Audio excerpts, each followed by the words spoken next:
OK. J'aimerais vous dire que la formule magique existe et que je peux vous dire quand et comment la mettre en place pour que votre jeune lâche finalement son cellulaire, sa console ou autre. Mais malheureusement, elle n'a pas encore été inventée. Et de toute façon, il y a autant de stratégies possibles que de personnalités différentes sur Terre. La meilleure stratégie reste celle dans laquelle vous et votre jeune serez le plus à l'aise. Chaque famille a son propre type de système et c'est important de ne pas généraliser. Ce qui marche chez un ne donnera peut-être pas de résultats dans une autre famille. Je mets un bémol sur les stratégies proposées dans la présente capsule. Si votre enfant démontre des signes de cyberdépendance tels que présentés dans la capsule précédente, il est probable que les stratégies offertes ne donnent pas de réels résultats. Si vous croyez que votre ado souffre de cyberdépendance, n'hésitez pas à communiquer directement avec nous. Commençons tout de suite avec la première stratégie. Vous allez voir, elles ont toutes des noms un peu particuliers.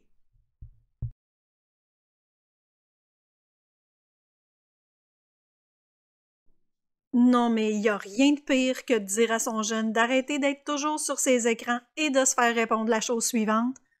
Ben, toi, t'es pas mieux. Tu scrolles ton Facebook toute la soirée et tu passes tout ton temps devant la télé. C'est pas parce qu'ils sont ados qu'ils ne voient plus ce que nous faisons. N'oubliez pas qu'ils nous voient depuis qu'ils sont tout petits. On reste à leur premier exemple en termes de conduite et de comportement numérique. Un parent mentor montre la bonne voie. Donc, soyez un exemple de bonnes habitudes numériques. Démontrez-leur vos bonnes habitudes d'utilisation et votre propre gestion des écrans. C'est la première étape. Soyons de bons influenceurs numériques.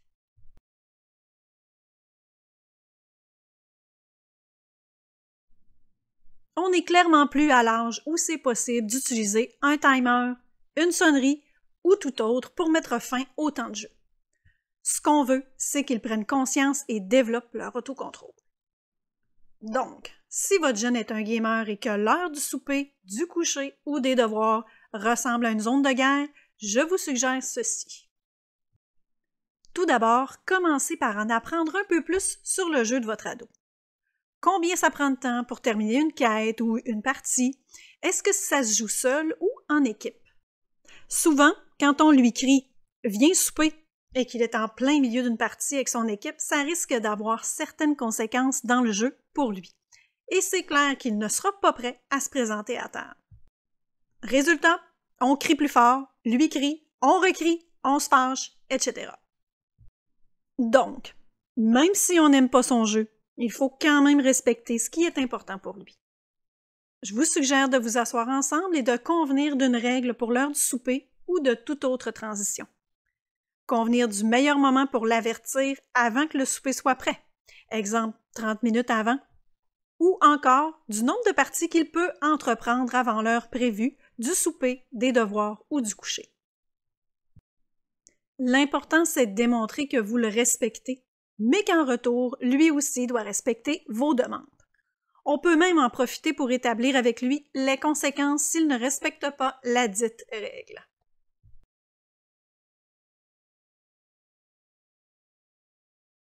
Souvent, comme parents, on met l'enfant sur réduire le temps devant les écrans, coûte que coûte. Un peu comme si on faisait un régime et qu'on voulait à tout prix couper tous les mauvais aliments. Miser sur la réduction drastique du temps d'écran n'est peut-être pas la méthode optimale à utiliser.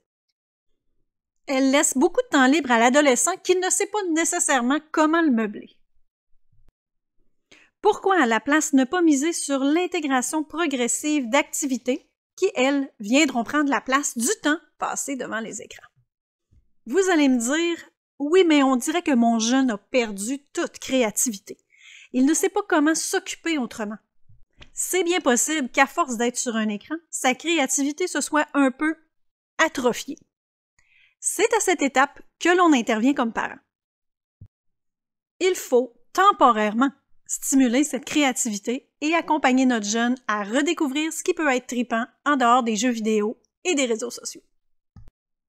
De là l'idée de se transformer un peu en gentil organisateur.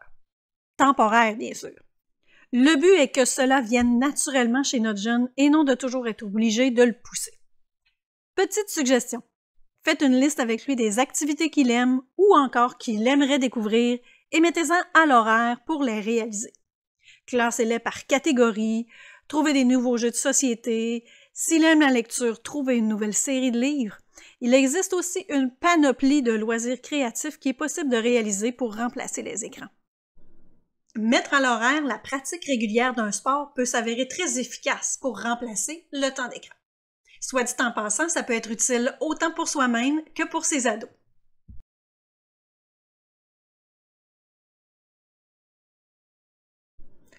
Peut-être que votre jeune va vous dire « Oui, mais les jeux vidéo, c'est ma passion. C'est ce que je veux faire dans la vie. Il y a juste ça que j'aime. » Bon, pas de panique là. C'est pas la fin du monde. Chacun a droit à sa passion et si le jeu, c'est la sienne, eh bien respectons ça. De toute façon, plus on lui dira le contraire, plus il s'entêtera à vouloir continuer. Dans toute passion, qu'elle soit sportive ou créative, il y a une limite à mettre afin de ne pas tomber dans l'excès et le déséquilibre. Pour qu'une passion soit dite saine, elle doit être complémentaire aux autres sphères de la vie et non prendre toute la place. Si la dite passion vient gruger toutes les autres ressources disponibles, elle devient plutôt une passion nocive. Et ça, c'est bon autant pour les sports que les loisirs créatifs et que les jeux vidéo. Discutez avec votre jeune de la routine qu'il pourrait mettre en place afin d'avoir plus d'équilibre. Faites-lui valoir que ce serait gagnant pour lui sur tous les niveaux. Avoir de meilleures habitudes de vie pourra lui permettre d'avoir de meilleures performances au jeu et d'être mieux dans sa peau. Comme une personne qui s'entraîne en sport a une routine d'entraînement, proposez-lui de mettre en place sa propre routine.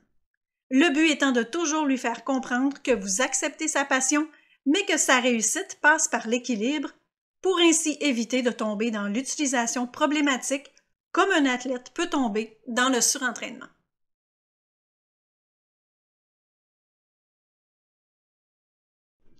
Une autre option intéressante serait de proposer à votre jeune de faire un contrat d'utilisation ou d'engagement.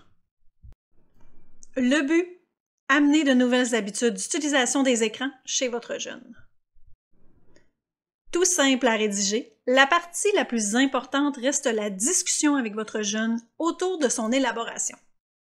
Il doit être établi pour une période donnée de 4 à 6 semaines. Il doit comprendre un état de la situation actuelle et l'engagement que le jeune prend face à son utilisation pour cette période. Les moyens que ce dernier compte utiliser pour arriver à respecter son engagement, comme dans le cas de l'utilisation des écrans, ce pourrait être une liste des activités de remplacement qui serviront à combler le temps habituellement passé sur les écrans.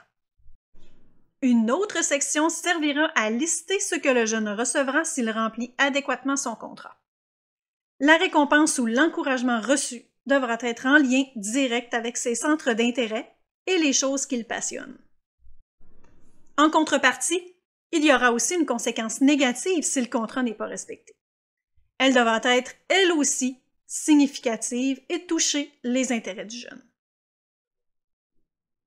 Des mesures de validation devront être mises en place tout au long du contrat afin de valider si les engagements sont respectés. Tout ce qui se retrouve dans le contrat devra être discuté et être le fruit d'une réflexion entre le jeune et son parent. Vous trouverez un exemple de ce type de contrat d'engagement à la fin de la capsule.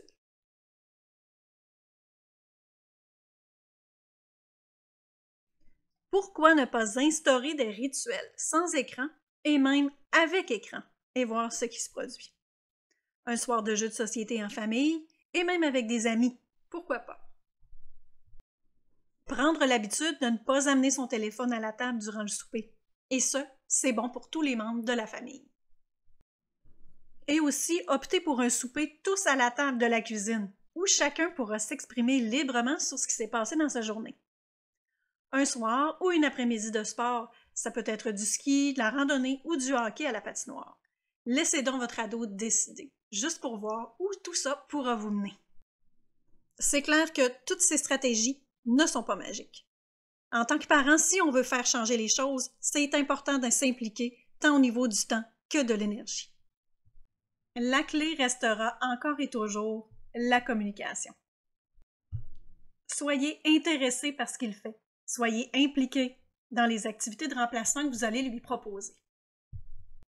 Et n'oubliez surtout pas que vos attentes face à l'utilisation des écrans ne correspondent pas toujours aux attentes de votre jeune face à sa propre utilisation. Chacun aura donc un bout de chemin à faire.